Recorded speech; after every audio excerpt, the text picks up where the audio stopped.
my husband and I had 2 healthy children. The second of which was born premature at 36 weeks, weighing only 3 pounds, 15 ounces. But she was otherwise healthy. We called her our Minnie Mouse, our Mighty Muffin, and she was wonderful. It was the pregnancy that was so hard.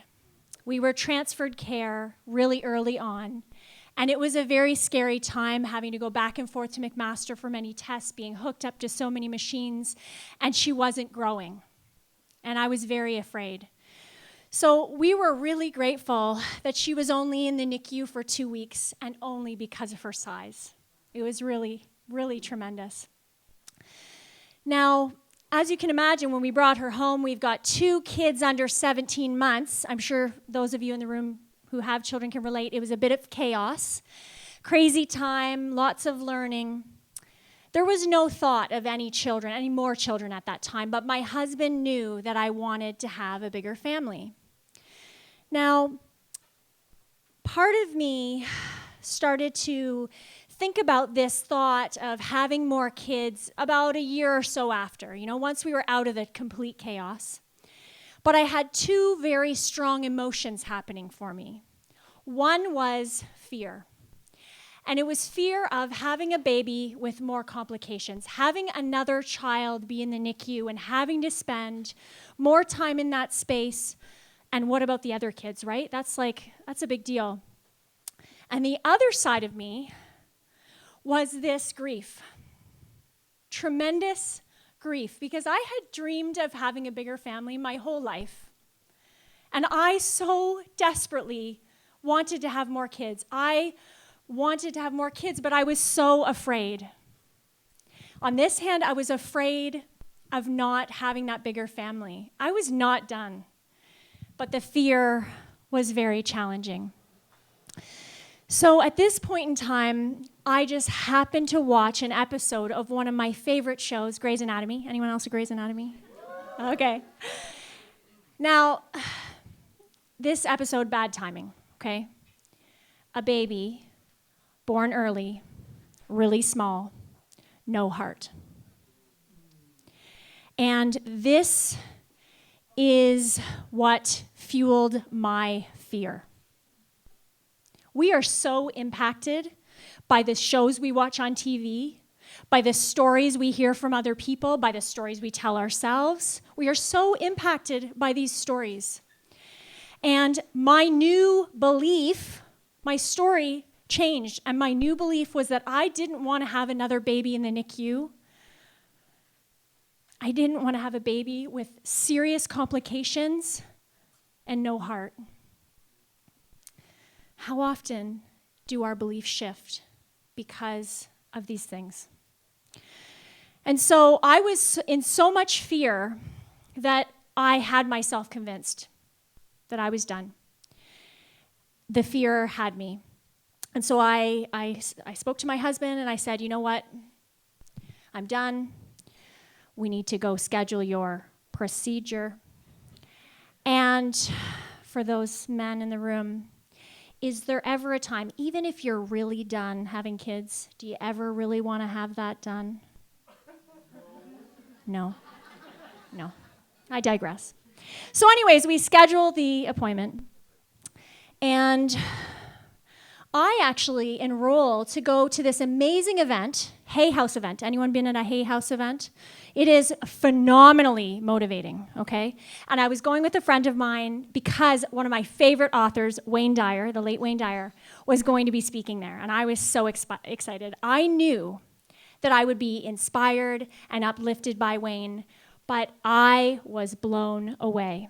And it was very interesting to me that he spoke that day about his beliefs on how children, before they come here, choose their parents. His belief that children choose their parents for what the parent can teach them, for what they can teach the parent, and for the contrast that they will experience in that life. And as I was sitting in this audience, this overwhelming rush came over my body. I was trembling. I was crying, the tears were flowing, and they would not stop.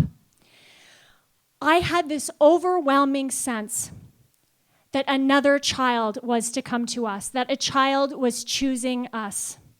And I couldn't shake this. I was changed. It was almost as if all of the fear, doubt, and worry that I had experienced for all of those months were washed away, wiped away clean. I mean, gone. And I left that event a changed person. I left that event with this clarity. And I went home and I said to my husband, you know what, I really want to have another baby. And he looked at me like I was nuts. Because I had been telling him my story of fear for so long. Well, he's a good man, and he supported me. He was in favor of this. And so we decided to cancel his procedure, which for the men in the crowd, I'm sure you get, was not that big of a challenge for me, right? And so we cancel that procedure, and we begin this journey. And months go by, and I get pregnant. And I am so excited. I am so joyous. I'm so excited. But it was an interesting situation when we went to share with some people in our lives this new joyous news. For a few people in our lives, when we sat to tell them, it was almost as if we had told them someone was dying. And this was so hard and so hurtful and so sad because I was so filled with joy and excitement for this baby, and to have that reaction was so challenging.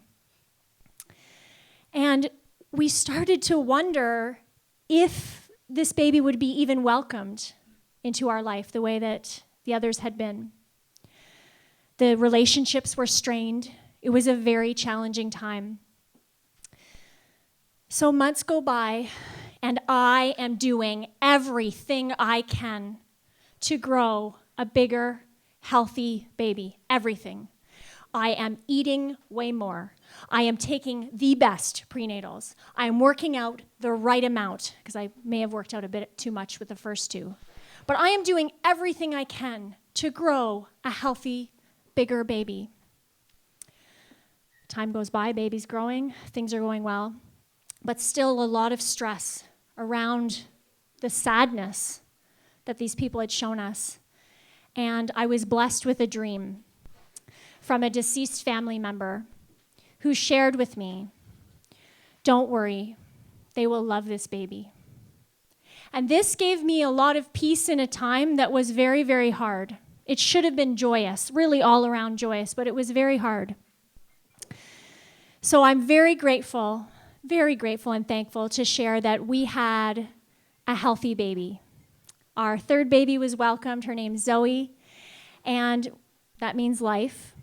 And we were really excited to have her in our lives. But the experience that happened next was interesting because the individuals who had been so afraid and so fearful for her were almost surprised that she was healthy. Right? And she was the biggest of all of our babies. So, time goes by, and I'm such a reflective person, and I was like, what the heck went down with that? Months and months of reflecting and not understanding, and of course, we never talked with those people directly because that would be too smart, right?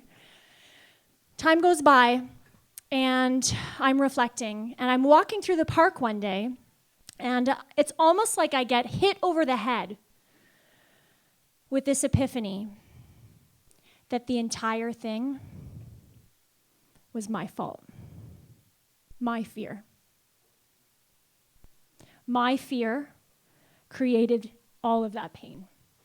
All of the pain and suffering that we all went through for all of those months was because of the fear story that I had been telling myself and those around me. And this, my friends, is why I wanted to share this story tonight. It's not all funny and jokey, but what it is a reminder that we get to choose what we say to ourselves, what we say to each other, the stories that we hold on to, and the beliefs that we have. We get to choose in every single moment. And I ask you to reflect, what stories are you holding on to? Are they serving you? Because you are the one that's holding the pen, writing the story for the life you want to live. Thank you.